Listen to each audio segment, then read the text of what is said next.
نعمائه والشكر له على توفيقه وامتنانه، والصلاة والسلام على حبيبنا وسيدنا محمد بن عبد الله وعلى آله وأصحابه والتابعين لهم بإحسان إلى يوم الدين. أما بعد عباد الله، أوصيكم ونفسي بتقوى الله تعالى فإنها خير زاد إلى يوم المعاد. والله ليال ما أنت وحكوا بشي ذي الحجة كم إذا هيد بلها حرمة له بشاس أو ما أنت السيدات لو دراري دونو حجكي أركان الإسلام كم إذا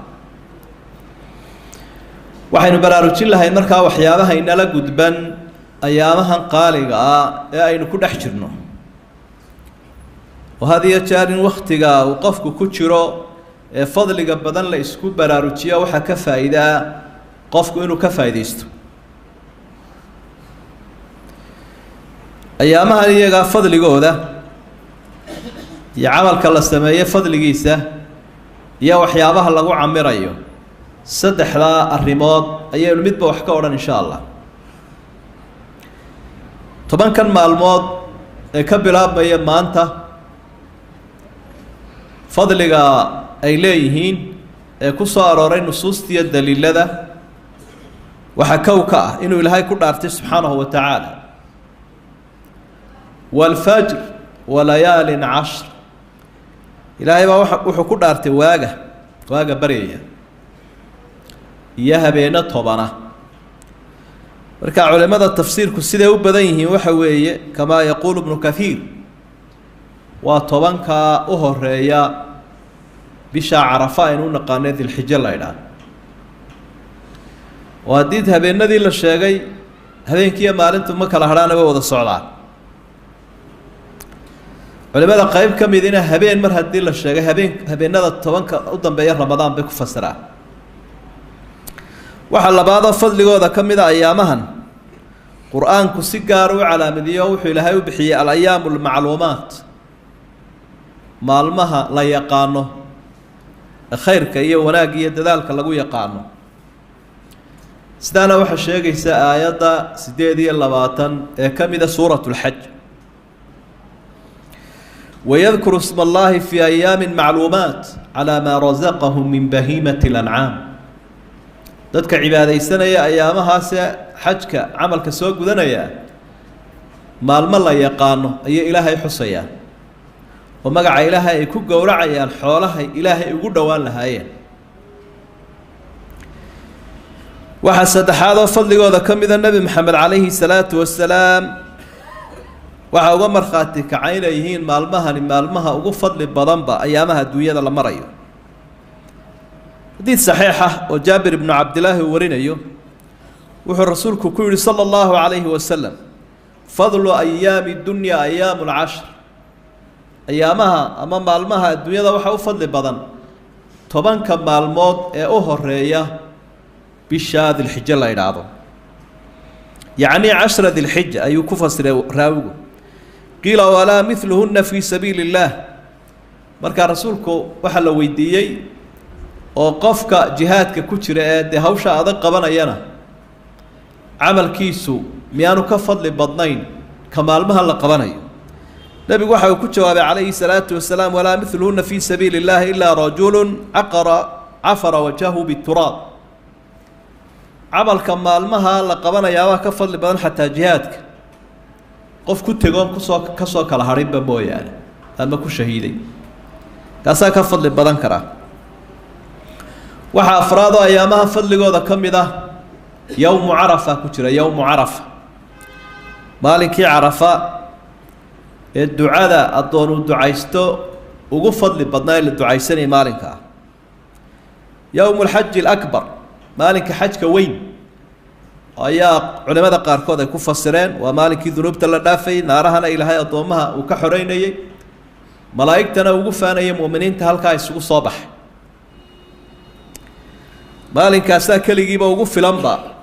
fadli. arrinta shanaad maalmaha fadligooda sheegaysaa waxa weeye anna fiiha yowma naxr maalinka ciidda isna ku jira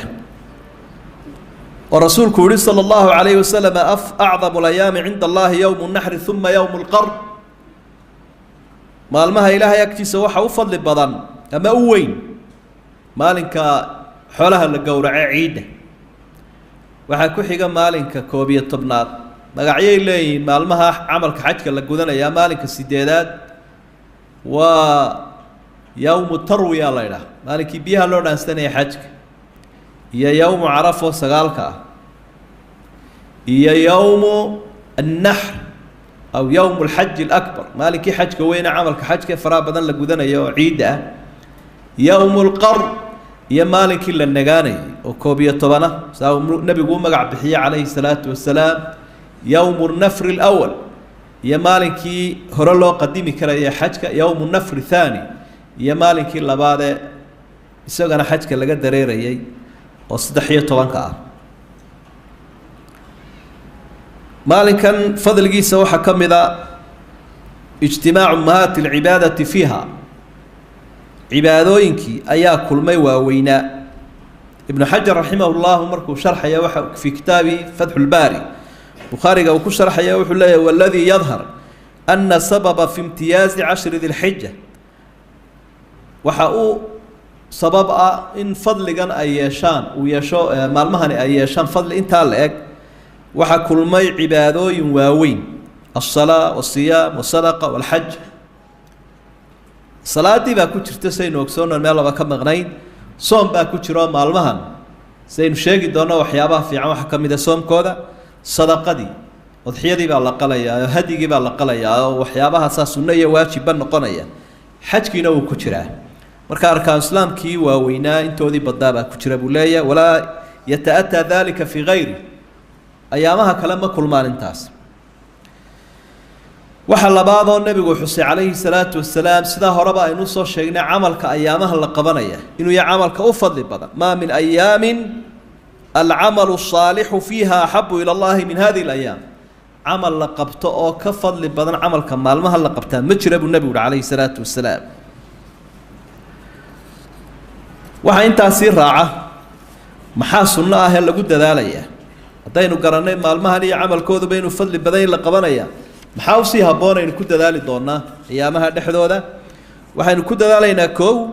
cidda ilaahay u sakhiray addaa'u manaasik alxaji waalcumra in xajkii iyo cumradii ciddii tagtay si wanaagsan ay u gutaan iyagoo og ayaamahana fadligooda oo aan fursadda iska luminayn nabiguna calayhi salaatu wasalaam fadliga xajka iyo cumrada dee in badan buu ka warramay alcumratu ila alcumra kafaaratu lima baynahuma walxaju lmabruuru laysa lahu jazaaun ila aljanna labada cumro inta ka dhaxaysa ilaahay dembigu ku dhaafaabu nebigu xajka addoonku uu ku samafalayna abaalmarin kale ma laha aan jannada ahayn waxaa sunnaa ayaamahan inuu qofku soomo oo soom uu ku qaato ilaa xadiid alqudsi ilaahay wuxuu inoogu bushaareeyey qofka soomaya heerka iyo fadligu leeyahy kullu camal ibni aadama lahu ila sawm fainahu lii wa ana ajzi bih qofku camalka uu samaynayo o dhan isagaa iskale soomka mooyaane soomka anaale anaana ka abaalmarinaya baa ilaahay subxaana wa tacaala marka soomkaasi dee sunniina uu noqonaya faradkiina uu noqonaya nebiguna calayhi salaatu wasalaam si gaara wuxuu uga sii hadlay maalinka carafo oo la soomo qofkii deegaankiisii jooga een dee xaajiga hawsha ku jira ahayn markaa wuxuu nebigu uhi calayhi salaatu wasalaam xadiidkii muslim ku sugnaa siyaamu yowmi carafata axtasibu cala allah an yukafira asanata alatii qablahu walatii bacdah ilaahay waxaan kaga sugayaa oon ajri kaga doonayaa soomka maalinta carafa inuu igaga dhaafo dembi sanadkii hore dembigii dhacay iyo ka soo socdaba ka soo socda inta badan cibaadooyinka kuma badna in la sheego halkan un baynu ku arkaynaa macnaa inaad maalinkaa soonto ilaahay wuxuu kaaga dhaafaya dembigii sanad hore kaa dhacay iyo sanadka soo socda sidaasuu ku caddeeyey rasuulku sala allahu calayhi wasalam salaadiibaa iyadana addoonku uu ku dadaalayaa siiba jamaca iyo masjidka inuu ku tukado ayaamaha wamaa yazaalu cabdii yataqarabu ilaya binnawaafili xataa uxibah faral iska daayo faralka qofkii uu ilaaliyo u xafidaya sunnahana wuu ku dadaalayaa mar kastuu sunnaha badiyo addoonku إلهي بوسي دوانا يسلا حديث القدس كسوغان وحين بدينا أيامها التكبير والتحميد والتهليل والذكر ذكر قاكلت وسبحان الله والحمد لله ولا إله إلا الله والله أكبر وقف والبوسه لنيين نحسك إلهي بدينا وموك لقاد النبي عليه الصلاة والسلام عمل الله مالمها لقبنا ذكر قنا كوب كيهي سيدا فعل أهان كفا السيران أصحابتي رسولك صلى الله عليه وسلم عبد الله بن عمر سيدا بخاري كسوغان يا أبي هريرة بقى وحين يخرجان إلى السوق في أيام العشر يكبران ويكبر الناس بتكبيرهما سوق يبحث لأن أبي هريرة يا عبد الله بن عمر مركا الله أكبر بوضيا عيد كهر يكذب dadkuna markaasay la akhriyayaan kolkaasa suuqa halkan inaga buuq uu ka badan yahay ee guuxa uu ka leeyahay buuqa iga iibiyo iyo wixii nooca ah takbiirtaasa kor u kici jirtay suuqa oo asxaabta iyo dadka muslimiinta halka jooga ay ilaahay weynayn jireen subhanahu wa ta'ala iyagoo hawlahooda wataadana sidoo kale Abdullah ibn Umar oo dhaqanka nabiga aad u eegan jiray iyo sunnihiisa marka uu mina joogo aad buu akhri jiray ilaa mina oo dhan ay subaxda iyaduna takbiirtu oo guuxa takbiirta la maqli jiray waxaana u badnaan jirtay cid walba gaarkeeda inay isaga takbiiran jirtay waxyaabaha sunnaha waxa kamid ah sadaqa wax bixinta ayaamaha farxadda la bixiyo wax ilaahay baa wuxuu yaa ayuha alladina aamanu anfiqu mimma razaqnakum min qabli an ya'tiya yawmun la bay'un fihi wala khullatun wala shafaa'a والكافرون هم الظالمون